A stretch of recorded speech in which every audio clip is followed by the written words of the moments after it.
வணக்கம் மக்களே. வல்லாரை கீரையை வெறும் வயிற்றில் சாப்பிடலாமா? தூள் கிளப்பக்கூடிய வல்லாரையோடைய நன்மைகள் வாங்க தெரிஞ்சுக்கலாம். மிஸ் பண்ணாமல் பாருங்கள். வாங்க, அதுக்கு முன்னாடி நம்ம சேனலை சப்ஸ்கிரைப் பண்ணிடுங்க. இரும்பு சத்து, சுண்ணாம்பு சத்து, உயிர் சத்துகள், தாதுப்புக்கள் போன்றவை அடங்கியிருக்கக்கூடிய வல்லாரைக்கீரை மூளையின் சிறப்பான செயல்பாட்டிற்கும் ஊட்டச்சத்துக்கும் உதவுறது இந்த ஒரு கீரை தான். ஸோ ஹீமோகுளோபினுடைய பிரச்சனை முதல் தோல் அலர்ஜி வரை அனைத்தையும் விரட்டக்கூடியது இந்த ஒரு வல்லாரைக்கீரை அப்படின்னு சொல்கிறாங்க. ஸோ அனிமா பிரச்சனை யாருக்கெல்லாம் இருக்குது? கண்டிப்பாக நிறைய பேருக்கு இருக்கும். ஸோ இந்த ஒரு அனிமியா உள்ளவர்களுக்கு இந்த கீரையை ஒரு வரப்பிரசாதமாக சொல்லி குடிக்கலாம். இரத்தத்தையும் சரி நம்மளுடைய உடலையும் சரி நல்லாவே சுத்தப்படுத்திடும். சருமத்திற்கும் ஆரோக்கியத்தையும் பொலிவையும் தரக்கூடியது. உடலில் நமைச்சல், எரிச்சல், புண்கள் போன்றவற்றையும் குணப்படுத்தக்கூடியது இந்த ஒரு கீரை அப்படின்னு சொல்கிறாங்க. ஸோ வல்லாரக்கீரையை கழுவி சுத்தம் செய்து தண்ணீர் சேர்த்து அரைத்து தினமும் 25 மில்லி அல்லது 30 மில்லி குடித்து வந்தால் இதய நோய் நம்மை அண்டவே அண்டாது. ஸோ நினைவாற்றலை பெருக்கக்கூடியது இந்த ஒரு வல்லாரை. தொடர்ந்து வல்லாரையை சாப்பிட்டு வருபவர்களுக்கு மனித மூளை நன்றாக இருக்குமாங்க. ஸோ மூளையுடைய ஆற்றல் ரொம்ப முக்கியம் அப்படின்ற ஒரு விஷயம் நம்ம கேள்விப்பட்டிருப்போம். அந்த ஒரு மூளையை காக்க என்னெல்லாம் நம்ம பண்ணியிருப்போம், ஆனால் எதுவுமே செல்லுபடியாகாது. கால் நரம்புகளை பாதிக்கக்கூடிய பிரச்சனை உள்ளவர்கள் அடிக்கடி வல்லாரக்கீரையை சாப்பிட்டு வரலாம். பிரசவம் முடிந்த பெண்களுக்கு இரத்த அழுத்தத்தை அதிகரிக்கும். அதுக்கப்புறம் இரத்த கோளாறு, அனீமியா பிரச்சனை இதெல்லாம் ஏற்படும். ஸோ அவர்களுக்கு இந்த ஒரு வல்லாரை ரொம்பவே நல்லது அப்படின்னு சொல்கிறாங்க. இந்த வல்லாரை கீரையுடன் மிளகு, இஞ்சி, துளசி இதெல்லாம் சமளவு எடுத்துக்கிட்டு நல்லா ஒரு பேஸ்ட் மாதிரி அரைச்சிக்கோங்க. மாத்திரைகளாக உருட்டி நிழலில் உலர்த்தி எடுத்து வைத்து கொண்டா காய்ச்சல் நேரத்தில் சாப்பிட்டா இது ரொம்பவே சூப்பராக இருக்கும். ஸோ எவ்வளோனா ஒரு மிளகு சைஸ் உருட்டினா போதும், நம்ம நிறைய எடுத்துக்கக்கூடாது. ஸோ இதெல்லாம் ஒரு அளவு தான், இந்த அளவு மட்டும் எடுத்துக்கினா நமக்கு ஆரோக்கியத்தை தரும். அதுக்கப்புறம் வல்லாரைக்கீரையில் இருக்கக்கூடிய சேர்மங்கள் சர்க்கரை நோயை கட்டுக்குள் வைத்திருக்க உதவுது. அதே போல் வல்லாரையில் இருக்கக்கூடிய வைட்டமின் B6, வைட்டமின் B1 மற்றும் ஃபோலிக் ஆசிட்டு குடல் ஆரோக்கியத்தை பராமரிக்க உதவுது. எனவே வயிறு தொடர்பான பிரச்சனைகள் இருந்தாலும் இந்த கீரையை உணவில் கடைந்து சாப்பிட்றதன் மூலம் நிவாரணம் கிடைக்கும் அப்படின்னு சொல்கிறாங்க. So calcium, potassium, vitamin K, magnesium போன்ற சக்திகள் வல்லாரையில் இருக்கிறதுனால எலும்புகள் வலுப்படுகின்றது. அது மட்டும் கிடையாது, இது பார்த்திங்கன்னா எலும்பு திசுக்களுடைய வளர்ச்சிக்கு பெரிதும் உதவுது.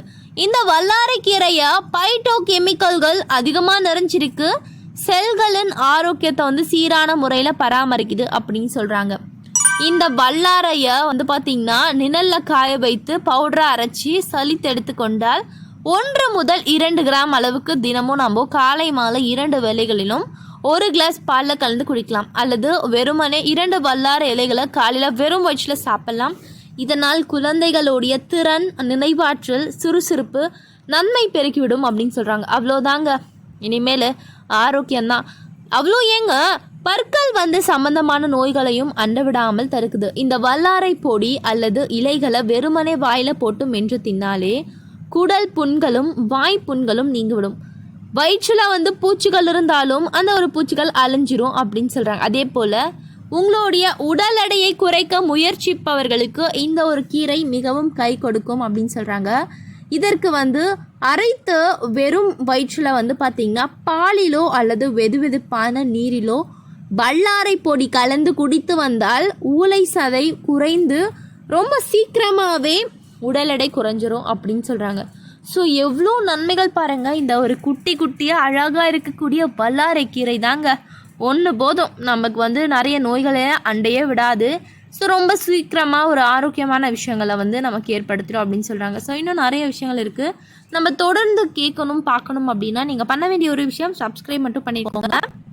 ஸோ அது மட்டும் கிடையாதுங்க, தினந்தோறும் வல்லாரைக்கீரையை சாப்பிடலாமா? அதிகமாக எடுத்துக்கூடாது, ஆனால் ஓரளவுக்கு எடுத்துக்கலாம். வல்லாரைக்கீரை தொண்டையில் கட்டு, காய்ச்சல், சளி இதெல்லாம் குறைக்க உதவுது.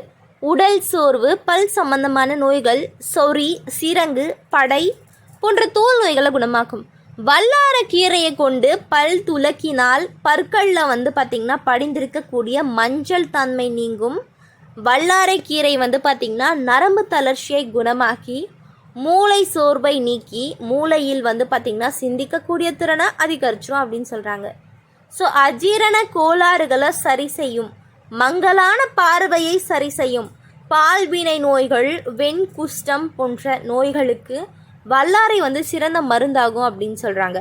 ஸோ பிரசவத்திற்கு பின் தாயின் உடல்நிலை தேறுவதற்கு வல்லாரை இலைகளை இடித்து சாரெடுத்து பனங்கற்கண்டோடு சேர்த்து கொடுக்கலாம் அப்படின்னு சொல்கிறாங்க.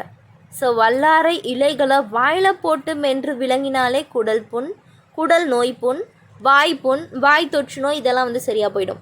ஸோ வல்லாரை கீரையை பொதுவாக இருதய பலத்துடன் தாது விருத்தத்திற்கும் உதவுது. ஸோ வல்லாரை இரத்த சோகையை போக்கி ரத்தத்தில் ஈமோக்ளோபினுடைய எண்ணிக்கை அதிகரிக்கும். ஸோ ரத்த தட்டுப்பாடு, அனிமியா பிரச்சனை இருக்கிறவங்க கண்டிப்பாக நீங்கள் வல்லாரை கீரையை தொடர்ந்து பயன்படுத்தலாம். அதனால் ரத்தம் அதிகரிக்கும், உடலை ஆரோக்கியமான முறையில் நமக்கு பிரச்சனைகளாக நீங்கும் அப்படின்னு சொல்கிறாங்க. வல்லாரை இலைகளை உலர்த்தி நன்கு பொடித்து பாலில் கலந்து தினமும் இரவு படுக்கை அறைக்கு செல்லும் முன் நீங்கள் குடிச்சிட்டு வரலாம். தினமும் சாப்பிட்லாம், இதனால் பூச்சிகள் அழிஞ்சிரும் அப்படின்னு சொல்கிறாங்க. ஸோ மக்களே, ரொம்ப ஈஸியாக சிம்பிளாக நான் சொல்கிறேன், இன்னும் பண்ணாதீங்க. தினமும் வல்லாரை எப்படி உணவில் சேர்த்துக்கிறது, நல்லா உலர்த்திடுங்க. வல்லாரைக்கீரையை உலர்த்தினாலும் சரி, இல்லைனா பச்சையாக நல்லா பேஸ்ட் மாதிரி அரைச்சிக்கோங்க. அந்த பேஸ்ட் நம்மளால் அந்த ஒரு ரவுண்ட் பால் மாதிரி பண்ண முடியணும். அந்த பால் பண்ணிவிட்டு அதை நல்ல ஒரு பிளேட்டில், சுத்தமான பிளேட்டில் வச்சுட்டு அடுக்கிட்டு நிழல்லையே நல்லா காய வச்சுருங்க. அது வெயில படாத மாதிரி நம்ம ஃபேன் காற்றுலையும் இல்லைனா தினமும் நம்ம டேபிள் மேலே வச்சிட்டோம்னா அது பாட்டு ஒரு உரமாக போது நல்லா மூடி வச்சுருங்க. அது நல்லா ட்ரை ஆகட்டும். நல்லா ஒரு டேப்லெட் மாதிரி ஒரு ஷேப் வந்துச்சுன்னா நீங்கள் தினந்தோறும் இப்போது சாப்பிட்றதுக்கு முன்னாடி ஒரு டேப்லெட் மாதிரி அதை போடுங்க. ரொம்ப ஆரோக்கியமாக இருக்கும். எந்த சைஸுங்க அதை நம்ம சாப்பிட்றது அப்படின்னா, ஒரு மிளகு இருக்குது பாருங்கள், அந்த மிளகு சைஸ் சாப்பிட்டாவே போதும், ஒரு பட்டாணி அளவு. அதுக்கு மேலே நாம் எடுத்துக்கக்கூடாது. அது தினந்தோறும் நம்ம எடுத்துக்கிறதுனால நமக்கு இந்த அளவே போதுமானது. ரொம்ப சீக்கிரமாக ரொம்ப ஒரு நல்ல ஒரு எஃபெக்ட் நமக்கு கிடைக்கும். உடல் எடையை குறைக்கிறது, வாய்ப்புண், வயிற்றுப்புண். ஸோ இது இருந்தால் தைராய்டு பிரச்சனை அதிகமாக இருக்கும். ஸோ தைராய்டை குறைக்கக்கூட நீங்கள் இந்த வல்லாரைக்கீரையை பயன்படுத்தலாம். அதனால் நல்ல ஒரு யோகா, நல்ல எக்ஸசைஸுடன் நீங்கள் இந்த ஒரு வல்லாரைக்கீரையை சாப்பிட்டு வந்தீங்க அப்படின்னு சொன்னால் கண்டிப்பாக தைராய்டு பிரச்சனை நீங்கிடும். நீங்கள் டேப்லெட் இது மாதிரிலாம் அவாய்ட் பண்ணுறது ரொம்ப அவசியமாயிடும். ஸோ கண்டிப்பாக நீங்கள் வல்லாரைக்கீரையை சாப்பிட்றதுனால குடல் புண்கள், வயிற்றில் இருக்கக்கூடிய புண்கள், தேவையில்லாத கட்டிகள்லாம் நமக்கு வராது. ஸோ மக்களே, இந்த மாதிரியான விஷயங்கள், ஆரோக்கியமான தகவல் நாங்கள் தினந்தோறும் கேட்கணும் பார்க்கணும்னா நம்ம சேனலை மறக்காமல் சப்ஸ்கிரைப் பண்ணிவிட்டு சைடில் இருக்கக்கூடிய பெல் ஐகானை மட்டும் கிளிக் பண்ணிக்கோங்க மக்களே. டாடா, பாய்.